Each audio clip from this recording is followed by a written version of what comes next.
Hello everyone, আসসালামু আলাইকুম। আজকে আমি আপনাদের সঙ্গে শেয়ার করব চৈকা শুটকি ভুনার রেসিপি।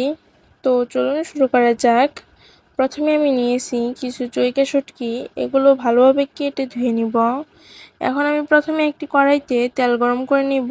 তেলটা গরম হয়ে আসলে দিয়ে দিব জিরা, পেঁয়াজ কুচি, মরিচ কুচি আর রসুন কুচি।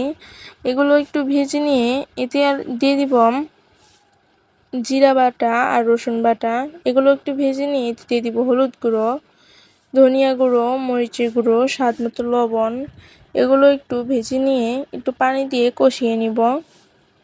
কষানো হয়ে গেলে এগুলোতে আমি শুটকি মাছগুলো দিয়ে দিব। কিছুক্ষণ রান্না করে নামিয়ে নিলেই হয়ে যাবে চৈকা শুটকি ভুনার রেসিপি।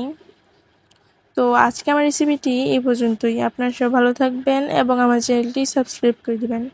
আর আমার ভিডিওগুলো কেমন লাগে অবশ্যই কমেন্ট বক্সে জানাবেন। আল্লাহ হাফেজ।